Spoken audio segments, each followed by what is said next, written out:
Hello sir, ખરતા વાળ માટે સારું એવું શેમ્પુ સજેસ્ટ કરો ને. અરે મિત્ર, ખરતા વાળ માટેના શેમ્પૂની શોધ ના કરો. ખરતા વાળ માટે કોઈ શેમ્પૂની કે તેલની કોઈની જરૂરિયાત નથી. પહેલા તો તમે ખરતા વાળ શું કામ ખરે છે, આ રોગ શું કામ થાય છે એના વિશે તમે જાણો અને પછી એની શોધ કરો. પછી જરૂર પડે તો તમે શેમ્પુ પણ લો, તમે સાબુ પણ લો, જરૂર પડે ત્યારે તમે તેલ પણ વાપરો, કોઈ જ વાંધો નહીં. પણ તમે રોગનું મૂળ જાણ્યા વગર સીધું તમે ખરતા વાળ માટે શેમ્પુ શોધો એ વ્યાજબી નથી. મિત્રો, આ રીતે તમે ઘણી વખત જોતા હશો, અમારી પાસે લગભગ વારંવાર લોકો સીધા ખરતા વાળ માટે શેમ્પુ લેવા માટે આવતા હોય છે. અને આજકાલ લગભગ દરેક વયના લોકો જે છે, માતાઓ, બહેનો અને તેમજ નાના બાળકોથી લઈ અને મોટી ઉંમરના વૃદ્ધો સુધીના દરેક લોકો લગભગ ખરતા વાળની આ સમસ્યાથી પરેશાન છે. અને એવું જોવા મળે છે કે એના માટે એ લોકો જે અલગ અલગ માધ્યમથી, ઘણી વખત ઓનલાઈન છે, કોઈ મેડિકલ સ્ટોર છે, કોઈ ડોક્ટર છે, કોસ્મેટિક જે પર્પઝથી જે વેચતા હોય એ લોકો પાસેથી આ માટેનો કોઈ ને કોઈ સામાન એ ખરીદતા હોય છે. અને આ માટેનું ખૂબ વિશાળ પાયા પર એક માર્કેટ ચાલે છે. તો મિત્રો, આપણે આજે એ જોવું જોઈએ કે ખરતા વાળની સમસ્યાના મૂળ કારણમાં શું છે, આયુર્વેદ એના માટે શું વાત કરે છે એ જાણી લઈએ. પછી કદાચ એનું સમાધાન આપણે કરીએ, એ રોગનું આપણે દવા કરીએ તો કદાચ આપણને એનો પરમેનન્ટ ઇલાજ આપણને મળી શકે. હું છું ડૉક્ટર લલિત પાણખાણીયા. મિત્રો, છેક સુધી આ વિડીયો જોજો અને એમાં તમે જે કાંઈ ભૂલ કરતા હોય, જો કદાચ આ પ્રકારની કોઈ રોગથી તમે પીડાતા હોય અને હું જે વાત કરું છું એમાંથી કાંઈ પણ તમે જે ભૂલ કરતા હોય તો એને સુધારવાથી લગભગ તમારા ખરતા વાળની સમસ્યાનું પરમેનન્ટ નિરાકરણ થઈ શકશે. તો પહેલાં આપણે એ જાણીએ કે આયુર્વેદમાં વાળ માટે શું કહે છે. વાળ એટલે કેશ અને નખ બંને આપણા અસ્થિ ધાતુના મલ તરીકે વાત કરી છે. મિત્રો, આપણે સૌ જાણીએ છીએ કે આયુર્વેદમાં ત્રિદોષ, વાત, પિત્ત અને કફ, તેમજ 7 ધાતુ, રસ, રક્ત, માંસ, મેદ, અસ્થિ, મજ્જા અને શુક્ર. આવી રીતે 7 ધાતુઓથી આપણું જે શરીર છે એનું નિર્માણ થાય છે અને પોષણ થાય છે, એવી આપણે એક થિયરી છે. તો આપણે જે ખોરાક લઈએ છીએ એમાંથી એનું સમ્યક પાચન થાય, જઠરાગ્નિ તેના પર કામ કરે, એનો રસ બનાવે, એ રસમાંથી પાછો રસ ધાતુનો અગ્નિ એના પર પાછો કામ કરે અને રક્તમાં એનું પરિણમન કરે. રક્તમાંથી માંસ, માંસમાંથી મેદ, મેદમાંથી અસ્થિ, અસ્થિમાંથી મજ્જા અને મજ્જામાંથી શુક્ર. તો આવી રીતે 7 ધાતુઓનું પોષણ થાય છે.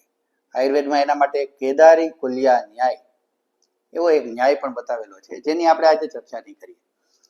પણ આ રીતે આપણે સમજી શકીએ કે ભાઈ ઉત્તરોત્તર રસમાંથી રક્ત અને એવી રીતે 7 ધાતુઓનું પોષણ થાય છે. તો આપણે સમજી શકીએ કે અસ્થિ ધાતુ જે છે એ આ ધાતુઓની યાદીમાં 5મા ક્રમે આવે છે અને માટે એના માટે અગાઉની 4 ધાતુઓ જે છે એનું સમ્યક રૂપથી પોષણ થયેલું હોવું જરૂરી છે.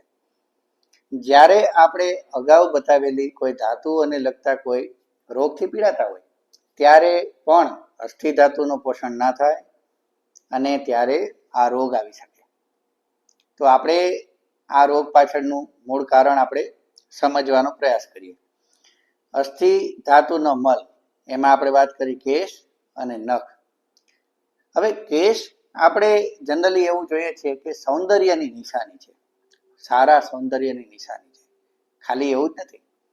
કેશ જો તમારા એને સંબંધિત કોઈ રોગ હોય તો આપણે એવું સમજી શકીએ કે શરીરમાં પણ કોઈને કોઈ રોગ એમાં વ્યાપેલો છે. તો કેશથી આપણે બંને રીતે આપણે આપણા શરીરનું નિદાન પણ કરી શકીએ.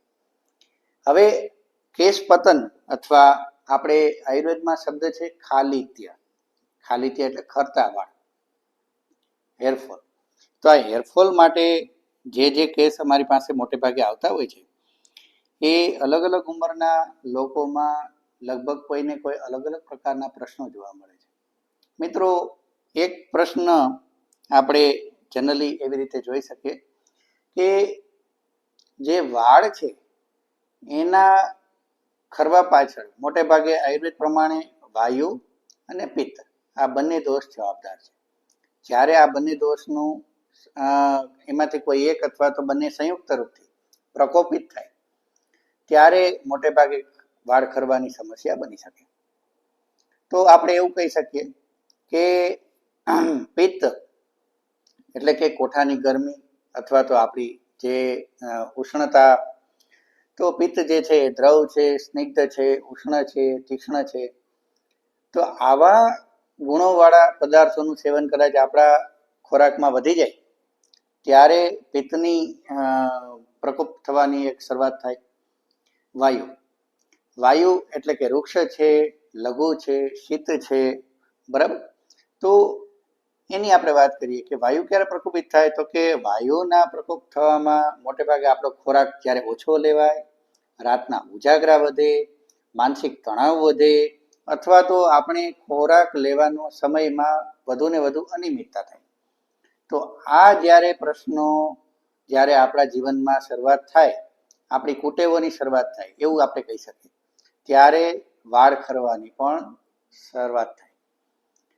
તો મિત્રો, આપણે એવું કહીએ કે આપણા જીવનમાં ખાસ કરીને આપણો જે ખોરાક છે એ આપણી તાસીરને અનુરૂપ વધુ ગરમ ના હોવો જોઈએ, તીક્ષ્ણ પદાર્થ એટલે કે વધુ પડતા કોઈ મસાલેદાર ચટાકેદાર ખોરાક ના હોવો જોઈએ, તેલનું પણ વધુ પડતું સેવન ખોરાકમાં ના હોવું જોઈએ, છાંટેલા નમકવાળી જે કોઈ વસ્તુ આપણે વધુ ખાતા હોય તો એ આદત પણ આપણે લાંબા ટાઈમે આપણે દૂર કરવી જોઈએ. આ સિવાય આપણે એવું કહી શકીએ કે ભાઈ રાતના ઉજાગરા છે, ખોરાકનો લેવાનો સમય આપણે કોઈ પણ રીતે આપણે લઈને આપણે ટાઈમે આપણે જમી લઈએ. બીજું, માનસિક તણાવ ઓછો થાય એના માટેના કોઈને કોઈ પ્રયાસ કરીએ. તો મિત્રો, એક આજકાલની એક પરિપાટી છે જે લગભગ ખરાબ કહી શકાય કે આજના વર્ગના લોકોમાં ઘી અને દૂધનું સેવન ઘણું બધું ઓછું છે. બહારના ચટાકેદાર ઘણા બધા જંક ફૂડ્સ એ લોકો લે છે, એમાં કોઈ એને છોછ નથી, ભાવે છે એટલે લેવું જોઈએ, એમાં કોઈ મનાઈ નથી. પણ આપણા શરીર માટે જે કાયમી ધોરણે જે રિપેરિંગ કરવામાં, એનું રસાયણ કરવામાં જે જવાબદાર છે એવા દ્રવ્યોનું સેવન આપણે નિત્ય રૂપથી લેવું જોઈએ. અને જેમાં ઘી અને દૂધને આપણે પ્રાથમિકતા આપણે આપીએ. તો આપણા નિયમિત ખોરાકમાં ઘી અને દૂધને આપણે લઈએ. ઘી આપણે વાત કરી એમ કે પિત્તનું સીધી રીતે એ શામન કરનાર એક દ્રવ્ય તરીકે છે, વાયુનું પણ શમન કરે છે.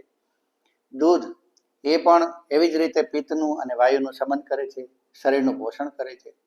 તો દૂધ અને ઘી આપણું ખોરાકમાં નિયમિતપણે હોવું જોઈએ.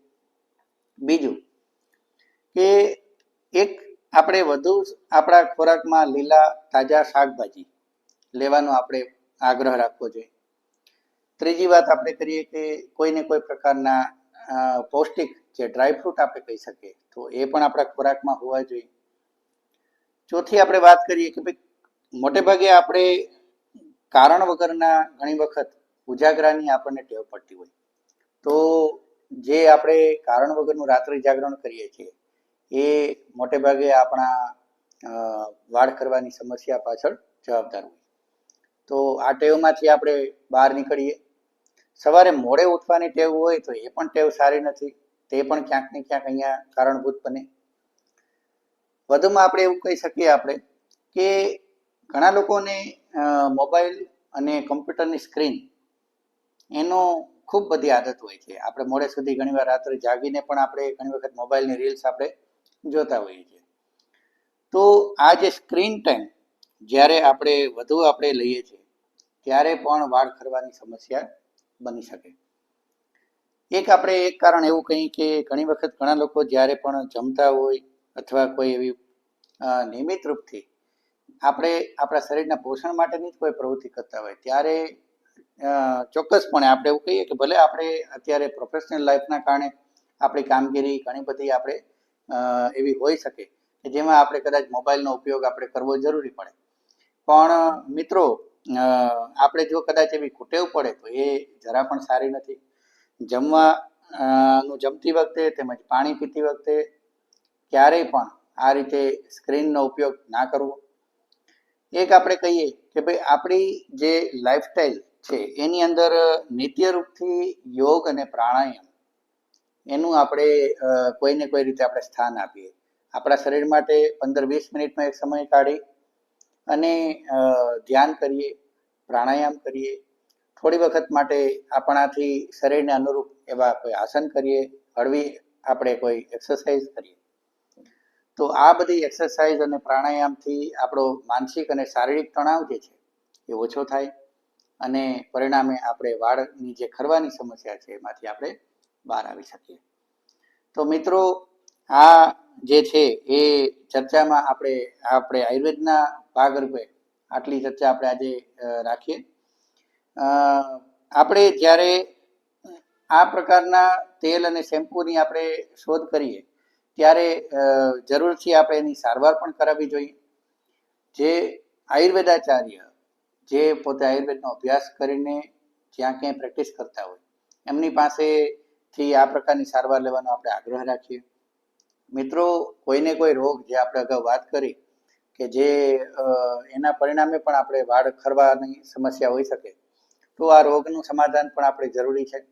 એના માટે જરૂર પડે તો આપણે ક્યાંક ને ક્યાંક આપણે સારી ઔષધિઓ તેમજ પંચકર્મ જેવી સારવાર પણ આપણે કરાવવી જોઈએ. વિરેચન છે, વમન છે, બસ્તી છે, નસ્ય છે, આ બધી જે સારવાર છે તેમજ માનસિક તણાવ માટે શિરો બસ્તી, શિરો પીછું, આ પ્રકારની કોઈને કોઈ આપણે સારવાર આપણે લેવી જોઈએ. નિયમિતપણે માથામાં આપણે કોપરેલનું તેલ અથવા તો આપણને ફાવે એ રીતે એક સારી ક્વોલિટીનું આપણે ઓઇલ આપણે નાખવાનો આગ્રહ રાખવો જોઈએ. તો આટલી ચર્ચા કરી.